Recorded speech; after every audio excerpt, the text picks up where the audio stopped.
Hello, everyone. I'd like to welcome you to the 30th Annual MFA Conference. My name is Dr. Jason Demas, and I'm with Dr. Daniel Armstrong, and we will be presenting on shoulder strengthening for injury prevention.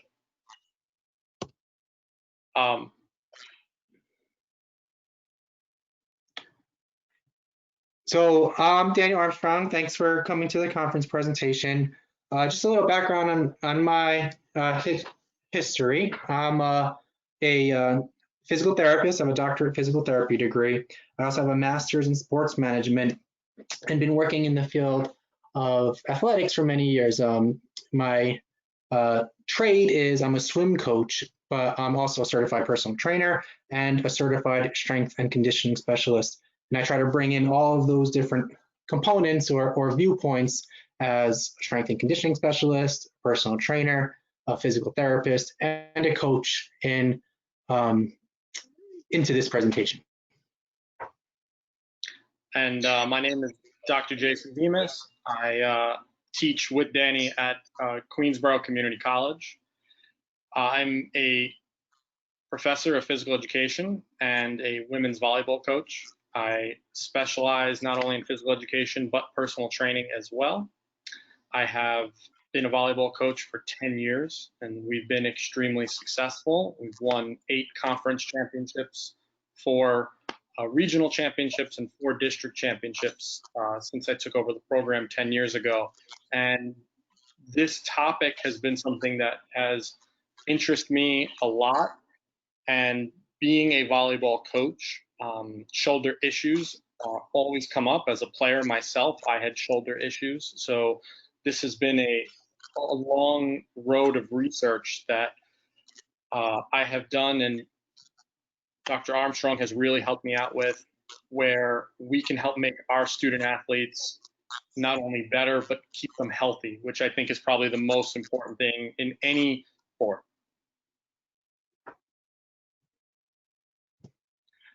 For today, we wanted to focus on 3 behavioral learning objectives throughout our presentation. We hope that participants will identify potential movements and activities that may increase risk to the shoulder. A lot of sports, the shoulder is at really high risk because it's not biomechanically correct to do a lot of motions that are in common sports, from volleyball, baseball, football, basketball, tennis. Really, softball is really the only one that is biomechanically sound. So there's a ton of risk there with the joint. Participants will also learn exercises and physical therapy techniques to help strengthen the shoulder area. And I think the most important thing for us is how we've attacked this issue is to make sure that we are strengthening and preventing major problems, because once you have a major problem, then there's only so much that you can do, and the athlete could struggle, and I've seen it happen, and that's kind of where it's motivated us to do this research. And then finally, that participants will be able to assess the level of risk, discomfort, and pain with an athlete who is dealing with shoulder soreness or injury. And this part, we did some research together a few years ago, and we really found out that it changes so much from person to person. Some people deal with pain very well, some of them don't. Some of them have outside motivation. A lot of times we have found that student athletes are not reporting the injuries directly because they don't want to sit out. They are afraid that, hey, maybe I might not play, or maybe they're just trying to toughen it out. So I feel like it's really been up to us to not only assess how they're doing, but to also kind of help them protect them from themselves. So how did we wind up on focusing on the shoulder? 20% of all game and practice injuries involve the upper extremity, and the most at-risk joint in the upper extremity is the shoulder. Now, you'd say 20% is not all that much, but the 2 leading causes of injury, or the 2 leading joints, are the ankle and the knee. And those are primarily due to traumatic injuries, like you're going up for a volleyball, sliding into a base, and you have damage and you damage the joint that way. Whereas the majority of shoulder injuries are due to overuse or repetitive microtraumas. So in the different mechanisms of injury, the most common causes of all joint injuries are player contact or other contact. So player contact, two players making contact into each other, two people going up for the same ball, tackle in a contact sport, other contact like a volleyball player coming into contact with the floor or the pole. And we don't really have that much control over those types of injuries unless, making sure that people are wearing the appropriate protective equipment, following guidelines to keep them safe and so on. But where we have the most control is those no contact injuries, the overuse, the repetitive micro traumas that eventually add up and become a much larger problem. So when do these injuries happen? Preseason injury rates are more than twice as high as the regular season. Oftentimes what happens is you have a coach, no matter the sport, and that coach is very knowledgeable in their sport, yet they're also responsible in many instances for their preseason conditioning. And in their mind, they want to get those athletes as strong as quickly as possible. And they overload the joint, do exercises that may not be the safest or most beneficial to their athletes, or even their focus is just laser focused on the strength portion, and they totally disregard mobility and stability. Strength is very important in a lot of sports, but in order for your body to be healthy or to maintain that strength, it also has to have the appropriate mobility in certain areas, and it has to have the ability to stabilize in certain areas. So if you're just laser focused on strength by maybe a coach that's not that knowledgeable in training or how the body develops or how muscles work, it can put you at an increased risk for injury. So knowing that preseason injury rates are higher than in the regular season, it's important to really keep your eyes up or your guard up during the preseason. If you have an athlete in preseason, routinely check in with them, screen them, whatever it is to look for these injuries. Okay, so me and Jason's area of expertise is in volleyball players, because he's a volleyball coach and he always asks me for help with his team. So in digging a little bit, we found that most volleyball players have a muscular imbalance favoring the dominant side. And a little bit of further digging found that most overhead athletes, people that throw a ball, whether it be a baseball or a football, or even swimmers, where they're reaching over their head, have a muscular imbalance favoring the dominant side. So if you have a right-handed athlete, they're constantly using the right side of their body, whereas the left side kind of gets left out. And that muscular imbalance makes it hard to stabilize, because if you're throwing right-handed, you would think like, oh, we need right-handed strength, But in order for a good lever or a stable platform to throw off of, you want to make sure that you have the stability on the left side. And not only do you want that stability on the left side, but you also want to make sure that you have the appropriate mobility on the right side. So one of the things that can happen in an overhead athlete is not only do they have a muscular imbalance on the dominant side, but they have a muscular imbalance from front to back. Because if I'm constantly throwing forward, I'm really hitting the anterior portion of my shoulder harder than the posterior. And what can end up happening is that shoulder can start to drift out of alignment. And that improper alignment makes you more prone to injury. Okay. So I, as a physical therapist, I see primarily pediatric patients. Over 90% of the people I see are from the age of 1 to 21. So they end up getting injured more often because they have some special considerations.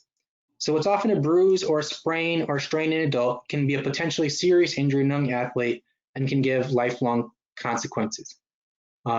Unlike adults, children's bones have growth plates. A break in that growth plate can be serious because if it's not treated properly, it may affect for that bone to grow to its full length. Growth spurts are a very big deal in child athletes because children are more awkward as they're throwing. It can change their balance, their coordination, making them more likely for injury.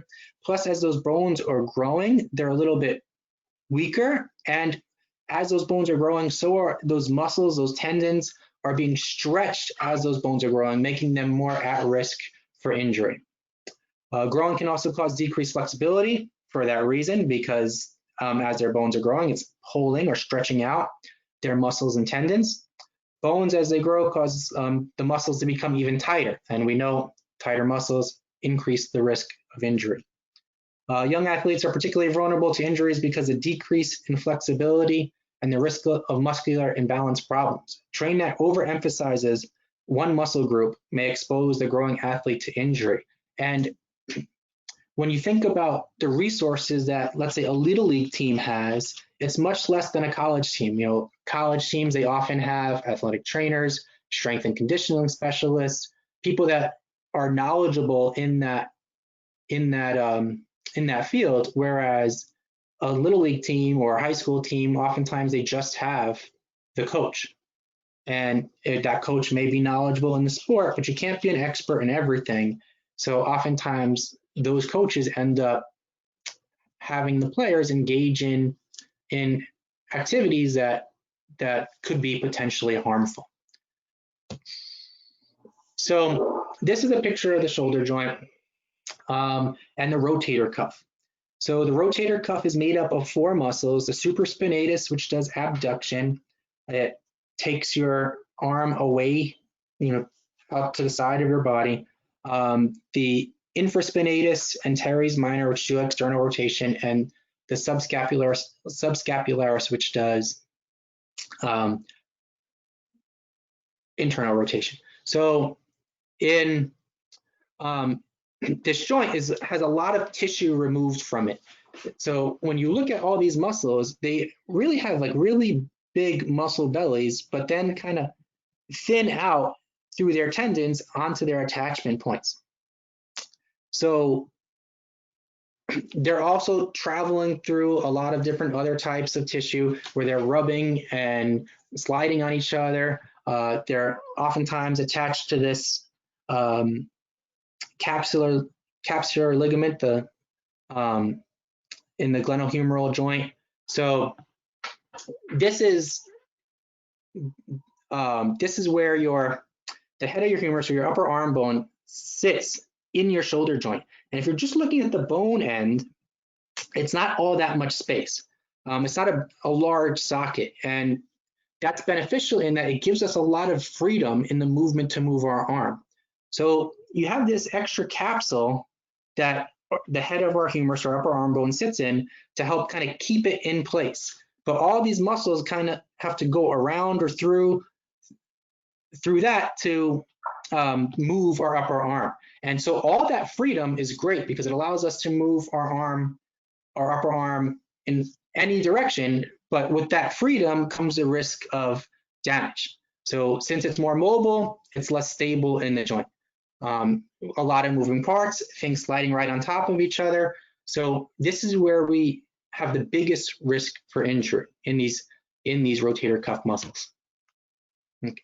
So here's just another picture of it. This is the head of the upper arm bone. This is our bicep tendon, which flexes our arm and supinates our forearm. And you can see how thin that tendon is when it crosses a joint. So let's say we have one of those scenarios where we have a front to back muscular imbalance and this upper arm bone is being pulled forward. Well, that can put a lot of pressure on this very thin bicep tendon.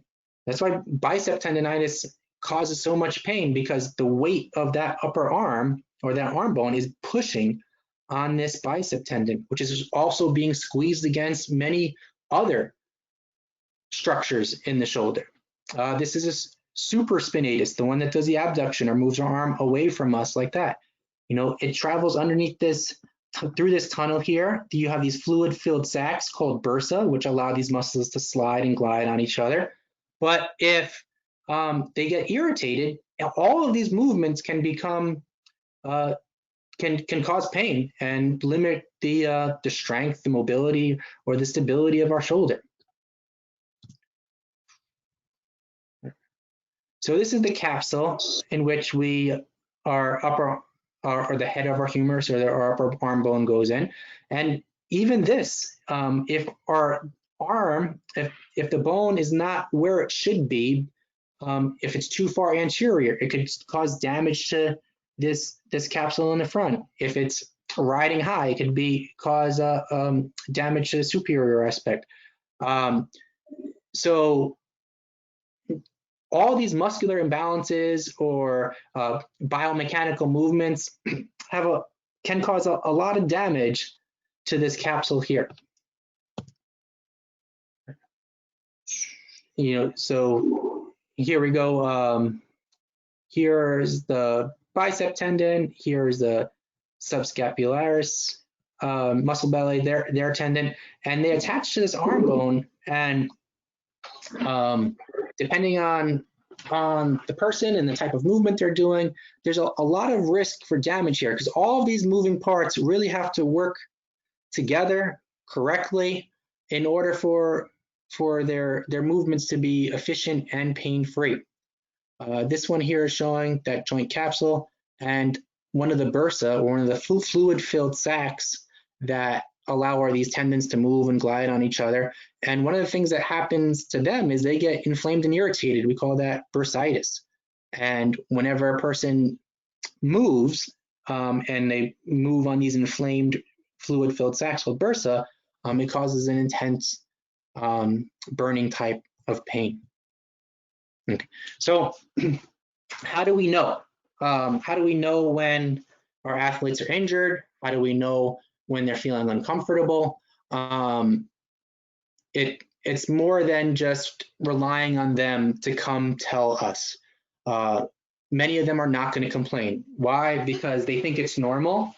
Many coaches, as they grow up, tell them that that line, no pain, no gain. They think it's just a part of their sport. A lot of athletes want to look tough. They don't want to go to their coach or their trainer and tell them that something's bothering them. So if they're not complaining, you really have to watch, look at them as they're doing their exercises or the sport specific movement. Are they wincing in pain? Are they cradling that arm? Are they babying it? Are they trying to protect it? Are they not throwing as hard? One thing that me and Jason implemented with his volleyball team is we use the simple outcome measure. We use the DASH, which is the disability of the arm and arm, shoulder, and hand. And what that is just a 30-question survey on how your arm feels. And if you look at this survey, it's very, very basic. It's not designed for sports. It's designed for the everyday person. And it just asks them, like, how bad is your arm, shoulder, or hand pain? Or have you had difficulty getting dressed, using your hand at all? And you would think, as a coach, at least I did, an athlete filling this out would score a perfect score. But what we found is just handing out this outcome measure every 2 weeks is what we did. Not only were we seeing that our athletes were reporting arm, shoulder, hand pain, but that arm, shoulder, hand pain actually increased through the course of a season.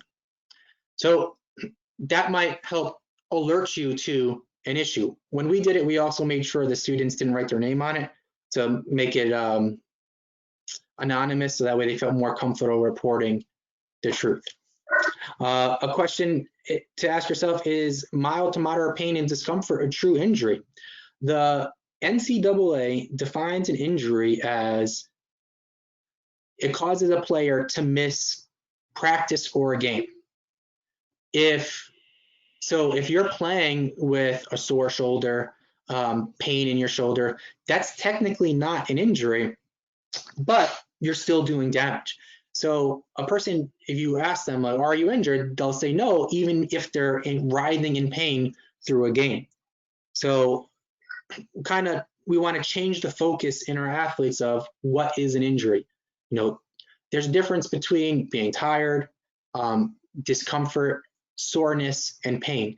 And anytime you experience pain, that's an injury. And if you continue to play through that pain, you're doing more damage. And the more damage you do, the longer it's going to take to rehabilitate.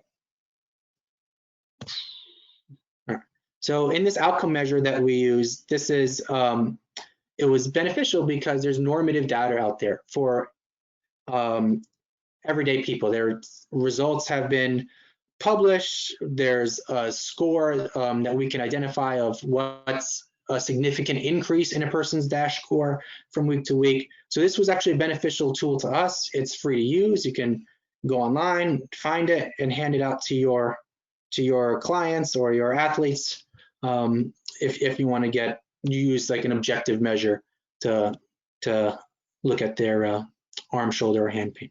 And obviously we were focused on the shoulder. So when we looked at our athletes,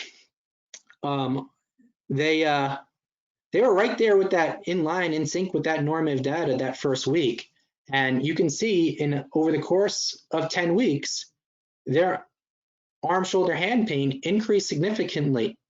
You know, whereas if we never handed out that outcome measure, we wouldn't have known, you know, except for the obvious ones, but most of the players weren't obviously complaining of pain, discomfort, or an injury. Okay. So that cued us in on, well, how can we be more proactive? How can we prevent these things from happening? So one of the things we mentioned was looking for muscular imbalances. So in one of the breaks of Jason's practice, you know, his athletes just kind of find any spot in the gym to lie down and rest. And I was looking at one of them, and you can see she is right hand dominant.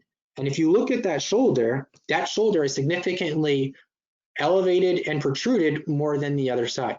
So that's an obvious sign of a muscular imbalance. So we'd want to take steps to correct that, you know, through an exercise program, through her conditioning program, before it became an issue.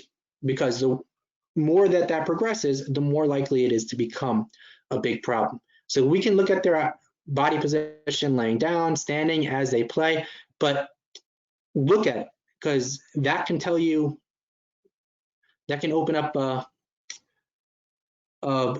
world of information to you on, are they developing a muscular imbalance? Okay. So not just laying down, we can look at them standing up. So these are different abnormal postures, like a sway back where their lumbar spine is flattened, and lumbar lordosis where they have an increased curve in their spine. Or thoracic kyphosis, which you often see in overhead athletes because their chests are very tight from those repetitive overhead movements, and their scapula is going to start to drift away from their spine. So what does that do? That takes that humerus and it pushes it or slams it right against the front of that shoulder joint capsule, putting pressure on all those on the front of that joint capsule, the labrum, on that bicep tendon, and on those anterior rotator cuff muscles. Forward head we see often. That's where the head drifts forward. Now, his shoulder is in good alignment, but his muscles that attach his shoulder to his neck are going to be outstretched. His scalenes in the front of his neck are going to be tight. So that's, again, we can't just look at the shoulder in itself. You have to really look at the whole upper quarter, from the neck down through the shoulder to part of the back. So what are we looking for? We're looking for good posture where their ears are in line with their shoulder, which is in line with their hips, which is right over their feet. Again, if they're not standing like this, we want to ask ourselves, why aren't they able to? Is it these neck muscles need to be strengthened? Do the anterior ones need to be stretched? Do we need to work on their traps or rhomboids as we open up their pectoral muscles? So looking at their body position can help us figure where those muscular imbalances is, which ones are too long, which ones are too tight, and make those corrections. Okay. So if you wanted to simplify it, we would look at it like this. So if their deep neck flexors are weak, then that's often going to be due to tight upper traps and their levator scapula, which goes from the angle of your shoulder blade up to your neck. If they have tight pectorals, then these are going to drift out and forward, their lower traps and their serratus anterior, which make them weaker and not biomechanically sound. Okay. All right, so these injuries are much easier to prevent than to treat after the fact. Again, tell your athletes, your clients, if they're experiencing pain, they're doing damage. There's a difference between fatigue, there's a difference between discomfort and pain. But once they cross that line into pain, they're doing damage. Strengthen the rotator cuff muscles by doing outward rotation exercises or elastic light weights. Those muscles oftentimes are very small, so we can't just hit them hard with huge dumbbells. Those are going to be like the not as glamorous exercises using therabands, positioning, and so on. Whereas many coaches, they want to see their athletes put up weight on the squat rack or the bench, which is very impressive. The athletes get excited about it, but it's an entirely different muscle group than the rotator cuffs, and they should be addressed differently. Look at our athlete's body position, as we said. Rest and ice the shoulder after discomfort. This is a big one, and this is where me and Jason get into arguments all the time, whereas really you have to allow your body to heal. You might have an important game coming up, you might have a situation where you really need to use one of your athletes, but if they don't have an opportunity to rest, they're not going to heal. Just think, professional athletes get paid millions of dollars. When they're injured, they sit on the bench, because rest is one of the best things you can do to allow yourself to heal. One thing coaches do is they use these arbitrary counts. I think the New York Mets started the pitch count in baseball, where they would start pulling pitchers after 100 pitches. But what is 100 pitches? 100 pitches is just an arbitrary number. My arm might be able to handle 50 before it starts to do damage. Another person's arm might be able to handle 120. So, 100 is a very nice sounding number, but don't rely on that, because just picking a number out of your head doesn't really coincide with the athlete's anatomy.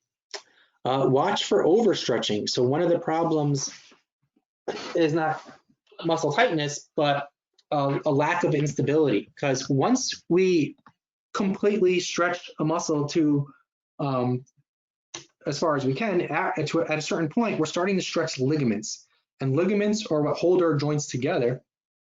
And if we're starting to stretch or put pressure on the ligaments, we're going to destabilize that joint, allowing it to be more prone to injury. So you might think like, oh, wow, this athlete's really flexible. They can move their arm this way or that way, but that might be doing a disservice. You might be too flexible. Use a DASH or another outcome measure. Again, people might not want to come up to you and tell you that they're feeling pain. It's also a good objective measure, a good way to track discomfort or injuries in a program that you're running, to see like, well, maybe we are doing something too hard. We are causing damage or discomfort. Utilize sport-specific and position-specific exercises. On a football team, there's many different positions, and those positions have different functions. There's no one size fit all for them. If you're a lineman, it's a good exercise for you to practice your pushing. Whereas if you're a wide receiver, you'd want to do exercises that increase your speed, your jump ability. So you want to analyze whatever their sport specific task is and develop exercises that improve that specific activity.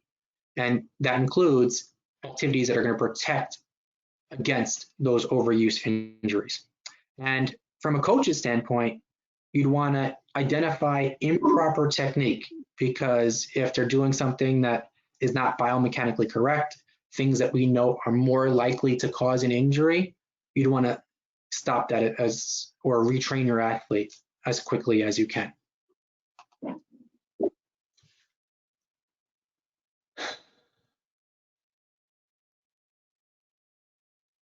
So one of the outcomes here is, how do you fix the problem once it happens?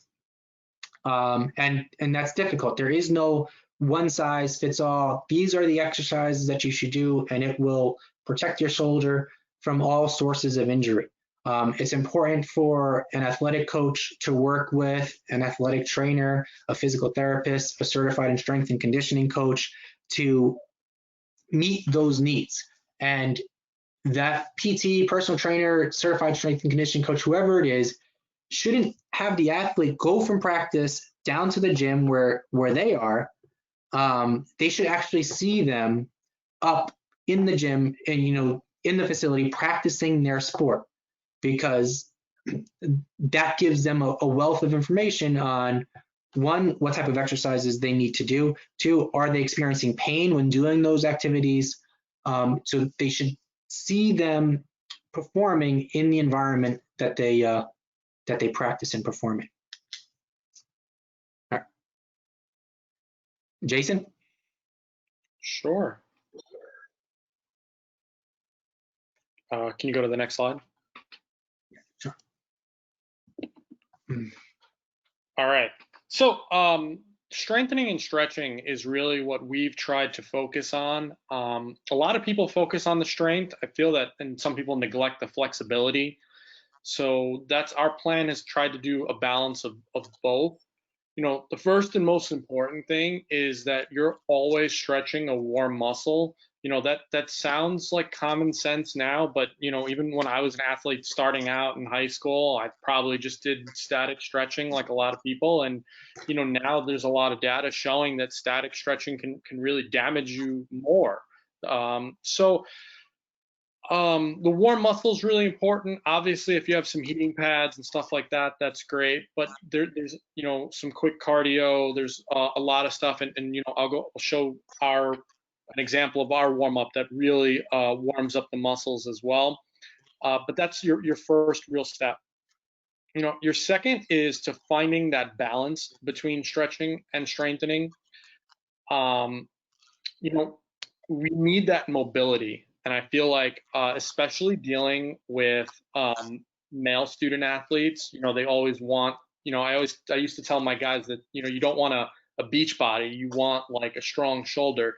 If you have a large chest and large pectoral muscles, which, every high school and college guy wants to try to get, it actually stops your range of motion, and it's not good for any sports, from anywhere from, baseball, volleyball, any of the sports. So you really want to find that balance. Some people are less flexible than others. I have seen it a lot with female student athletes. Some of them are extremely flexible. And Dr. Armstrong talked about making sure that we don't overstretch the joint. That was something that when I first started coaching that I didn't even realize could be a possibility, and I realized how common it was. The next one is developing a program that is efficient and productive. As a coach, we have only a certain amount of time to spend in this, and I think a lot of coaches are impatient when it comes to these steps. They want to go and practice, and so you want something efficient. You don't want to waste time. We like to spend about 10 to 15 minutes with our program. That's the way we start practice. That's the way we start games, and they do the same thing throughout the season. So when we go to away games, our home at practice, it becomes a routine. And that's something that we also will do in the off season as well. And I think a lot of people don't realize that the difference is, off and in season, you have to have individual goals for each athlete, have to have goals for your team. Within season, you're going to meet, maybe 6 days a week. So there's going to be a lot of wear and tear. You wouldn't want a very strenuous program that is going to make their shoulder fatigue, but you have to find that balance where you are strengthening it in the preseason when there is a high risk of injury. And then, but you're also making sure that they can last the long haul. And I think that was, especially in volleyball, you see a lot of burnout where a athlete was hitting very hard in the beginning of the season, and then it starts to deteriorate. And by the end of the season, when you're in the postseason and you really need it, they don't have that same strength anymore. So we usually will do harder increments of the different workouts in the off season, maybe additional sets, because you might not also be meeting every day with the off season, depending upon your program. And then, lastly, what we really try to look at is the form with not only your sport, resistance band, and with your lightweight. And we focus a lot on lightweight. You never will see any of our athletes for any shoulder strength, anything, that they're going to pick up a really heavy weight or a heavy dumbbell or something like that. That just doesn't do anything. You'll be surprised on how difficult some of these exercises will be with a very, very light weight. And then with the resistance bands and just with your particular sport or movement of what you're doing, form is essential. Because if you're not doing correct form, you might not be isolating something correctly. You might also be injuring something else. We see a lot of neck injuries, back injuries. So once someone has a sore shoulder, their body starts to overcompensate, and then injuries start trickling down everywhere else. And then, that's when, as a coach, we start to see that we can lose players for amount of time. And, rest is extremely important. And, we all try to make sure that the athlete gets enough rest, but seasons are short. So our focus is really to prevent the problem before it starts. And then if that problem has to come, then, and emerges, then we will be able to address it with different exercises, PT, rest, and so on. So for the exercises, I liked the Throwers 10 program. It is originally a baseball workout. There's actually it's more than 10 exercises within the Throwers 10 program.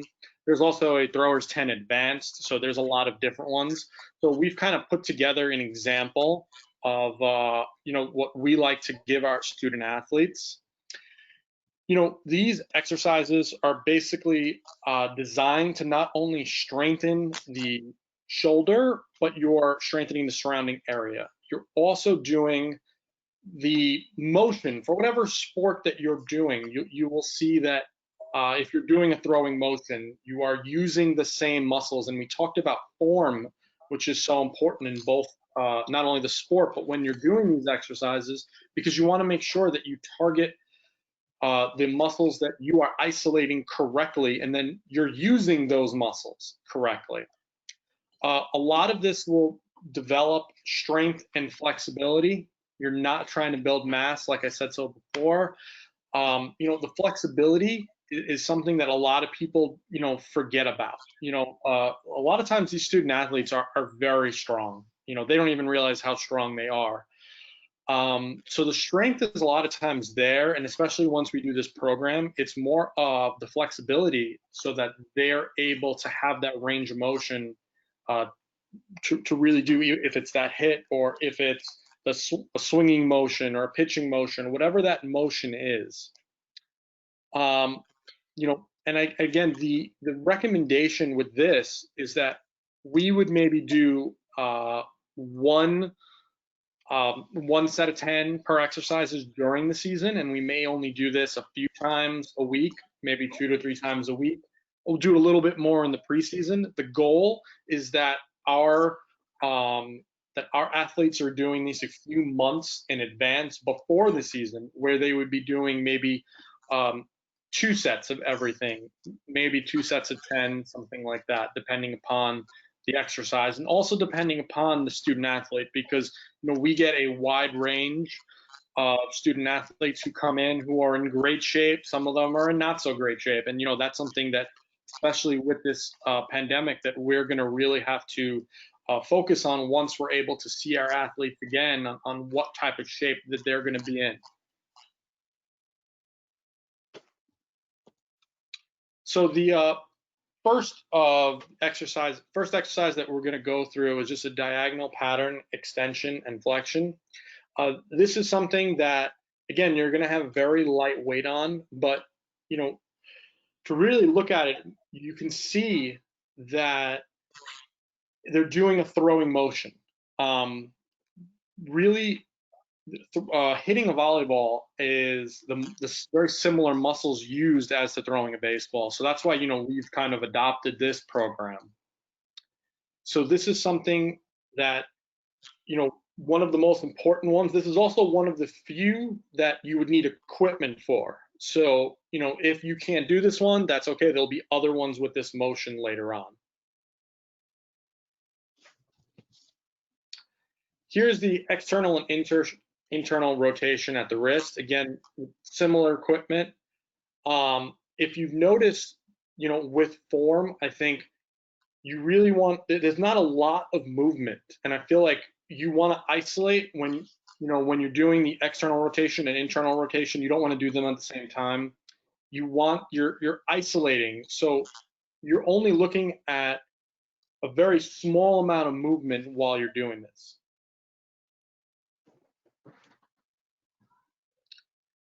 Here you're looking at the external, internal rotation at shoulder level. Again, the throwing motion. This is also something that we do a lot of band work. So if you have like a machine that can help you do this, that's great. We usually do a lot of this stuff with band work. And again, it looks like the throwing motion. So we try to focus a little bit more on external rotation exercises than internal, but off season we'll do more balanced.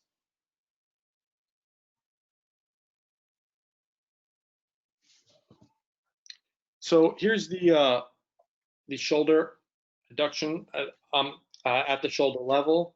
Now, as you see here, again, this is, I really like that in this picture, they're showing you also like the shadow, just to show, you don't want to have that weight above your shoulder, and, he's balanced.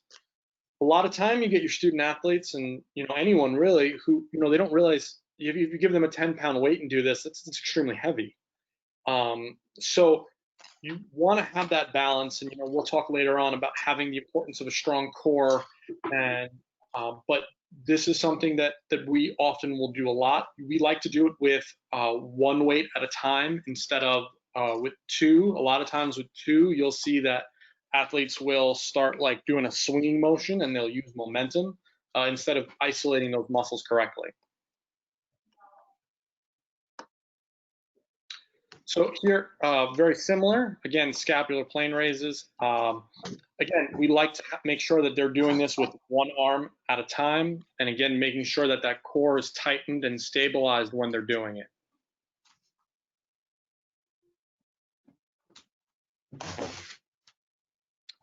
So here, this one actually is one of the tougher ones. I know for me personally, when I had to do physical therapy, I hated these. Your prone horizontal abduction, we can see it, we'll see it in 3 different forms, one on the next slide as well. Again, very lightweight, like you're going to be doing something of 3 to 5 pounds. So, these are just some common movements that we are going to be asking our student athletes to do, and make sure that they're strengthening the surrounding muscles around that rotator cuff. And again, this is the 3rd one. This is the more advanced one if you want to do the rowing part to it. So press up, very, very simple. Again, though, you want to make sure that they're able to get a little bit of space as they're doing this, and also make sure that they are doing this on a sound foundation. I've had an athlete tip over a table trying to do this, so you really want to make sure that they're safe when they're also doing this. Push-up, like one of the most common exercises and probably one of the best exercises for your whole body.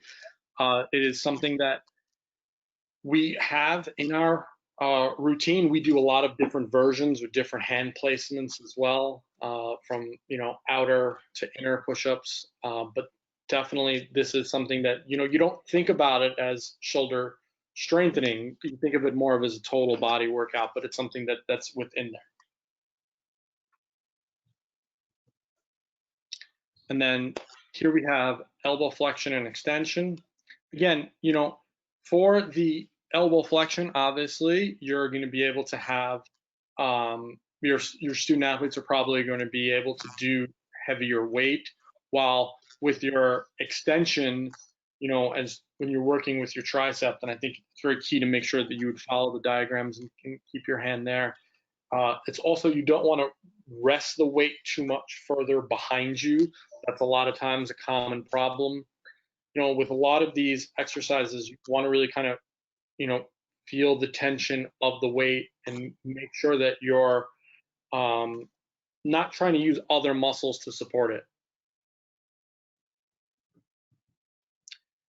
Here, again, you would go with lighter weight where you're going to do wrist extension and flexion. And I feel like it might be a little bit boring of a movement, but you're helping support a lot of the forearm muscles that will also that could get strained.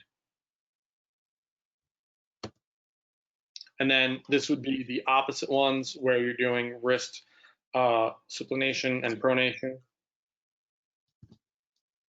All right, so that was just an example of the exercises that we like to do from the Throwers 10 program. There are a lot of different ones out there, so it's not like a one cut for any of our student athletes. Sometimes we will also change them. We will give them different exercises as well. I think what we then really want to focus on is, once they have this type of workout and this type of conditioning, is identifying pain versus discomfort. And I feel like the definition of an injury was something that really surprised me, because I feel like you could be injured and still play, but different athletes have different pain tolerances. Discomfort may be, well, it's bothering me a little bit, I'll be a little sore. Pain is you cannot do the motion correctly. So every athlete is a little different. Also, in different situations, in preseason, I feel like athletes may be a little bit more cautious, where, oh, this is not feeling right, maybe I have to take a couple of days off. If you're in the middle of an important game or middle of postseason, the adrenaline is really stopping you from realizing, if you are in pain. I've seen athletes play through stuff that they should have never done. And, if I knew they were that hurt, they would have come out immediately. But a lot of times they don't want to speak up. And, that's something that, we have to kind of, as coaches, look out for them. You really have to protect them from themselves. They want to play, that's why they're there, especially when they're in, important games, important moments. They don't want to seem like they're letting the team down. Or letting their family or friends down, school down. So it's important to make sure that we kind of analyze and protect them from themselves, and also protect them for the long season. They think every game is super important, and as coaches, we have bigger plans that we realize that, hey, maybe this is a week that this person needs to rest or something like that. Later too, also, how does the loss of ROM influence this activity? So like if you're throwing or if you're hitting a volleyball or whatever you're doing, can you still do that activity? Um, are you able to do it effectively? Are you able to do it at the same level of strength? Does, a lot of these things you have to kind of assess. And then also too, everyday life. If their shoulder is really hurting them, if they're having problems lifting their arm, if they're having problems opening or holding something in simple tasks, where that's, where we found out a lot of when we did our research with the Dash, and it came down to, one of the questions is opening a jar. And you would think, most people would have no problem with that, but then towards the end of the season, some people were talking about where opening a jar or holding a book or something became painful, and that's the kind of stuff that we're trying to avoid. And again, the importance of rest and when you can get that rest is important. A lot of injuries and a lot of things, I feel like from a physical therapist or a doctor's point of view, you sprain an ankle, the best way to heal it is to rest for, 8 weeks. And if you're a student athlete, you don't have 8 weeks to rest. If you're a normal person, yeah. But the different levels of rest, that's why there's so many things, so much treatment and tape and, so many different ways to try to keep everybody and not only at the top of their game and health, but to bring them back from whatever injury they have. But it is important. It is essential. I think as a more experienced coach, I feel like I've realized where you can't push someone too far, where you have to sometimes even strategically plan rest, and make sure that everybody's fresh, especially towards the end of the season. With shoulder rehab, it is, a very complicated thing. Surgical rehab really has a clear cut week by week set of goals. I have a friend of mine who, tore his shoulder, and, a lot of physical therapists will be able to give you a printout of week by week, this is what you do with, these are the exercises we're going to have you do. If you meet this, we're going to go to this. And it's very clear cut. Injuries caused by overuse do not have a clear breakdown of what exercises to do, and they're all going to vary by case. There's a lot of variables that really goes in on this, and I think, just personally, me trying to do a lot of research on this topic, you could ask, 5 different trainers or therapists, and they're going to give you 5 different answers, and they can't really give you a exact answer that's vague, because everyone needs to be assessed. And there's so many variables. The age of the person, obviously somebody younger is going to be able to bounce back, while someone older may have previous injuries before, that's going to take them a little bit longer. Gender is important.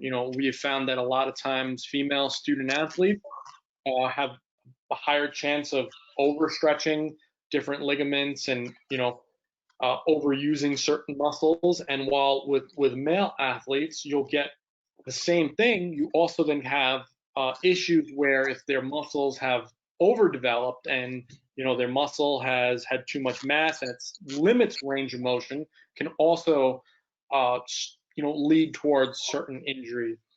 Obviously the location of the injury. There's so many integral parts of your shoulder that Dr. Armstrong spoke about, and there's also a limited amount of space within your joint. So the location is very important. And then assessing the current and past range of motion with your athlete is also something that a lot of people don't really think about. Personally, I know I am a very non-flexible person. So if someone maybe tested my ROM, they might think I'm already injured. So, you have to see, there are certain athletes, especially female student athletes, where their range of motion is extreme and they're very flexible. So but that still doesn't mean that they will not have that injury. So, you really have to understand who that person is. Then you have to also be able to see what that extent of damage is. You know, and that's also extremely important. And then when you go into what's that risk of further damage and the frequency of use, is this during a season? Is this off season? Is this beginning of the season, preseason? All these things are variable. They're a little bit different, and it depends. The most important thing is that the health of the person or the student athlete is the most important thing. And you don't want to risk further damage, obviously, because if you did have a serious injury and like a partial tear even, and it gets a lot worse, well, that could be a career-ending injury, for some. So that's something that, we really want to avoid.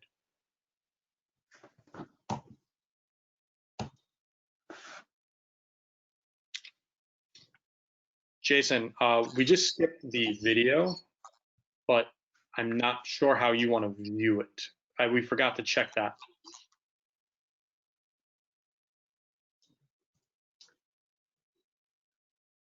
Just maybe they could edit it in later. Keep going to the next one. We're almost through. Okay. The functioning rehabilitation really is something that when I spoke to a couple physical therapists, that this was kind of their goal, where they wanted to focus on rotator cuff strengthening, especially with external rotator strength, and then improving stability in closed and open kinetic chain. So what they really wanted to focus on were additional things other than just the shoulder. So they wanted to focus on core stability, unilateral stance, so basically working on your balance.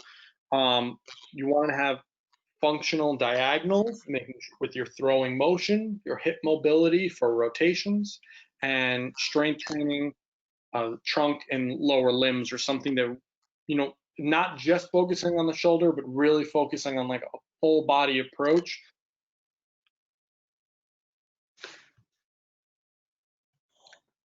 So we really want to, just in conclusion, we really want to try to focus on that, like the idea that really one size, fits none. With that is that there's so many differences and so many variables that can go into it that there's not a clear, formula for, hey, you do these exercises, you'll be a lot stronger and you'll stay healthy. You do these and you will be able to heal yourself and you'll be fine. So I feel like that is so important. We provided just a few examples here. There are tons of them. I think another thing that also is important is that you're keeping your eyes open. You have to be able, to not only monitor, but you have to understand the situation and the person and the athlete that you're dealing with. You need to be able to monitor exercises, activities. Dr. Armstrong talked about, seeing them in their element. Doing a motion in a training room is a lot different than doing it in a practice example, and it's a lot different doing it in a game. A lot of times in games, athletes will sometimes forget about perfect technique, and they're just focusing on, well, if I have to throw this ball, or I have to hit this ball, or I have to reach, or something like that. So that's also very important. And as coaches too, we really have to look for that subtle cues where, is that athlete in pain? Do you see them grimace a little bit, or do you see them stop, or they're not following through with that motion?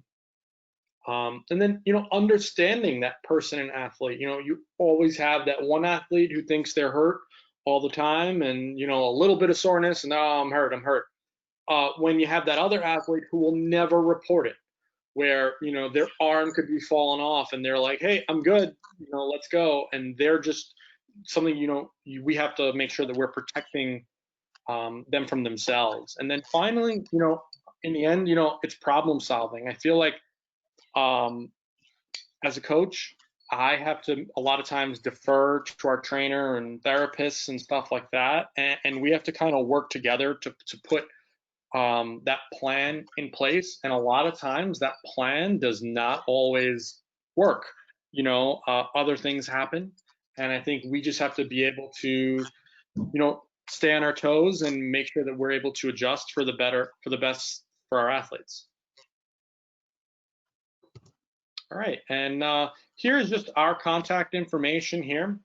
And if any of you guys want to reach out to us about questions or, potentially teaming up for future research, we would be really interested. And on behalf of Daniel and I just want to thank you very much for listening to our presentation. All right, have a good day.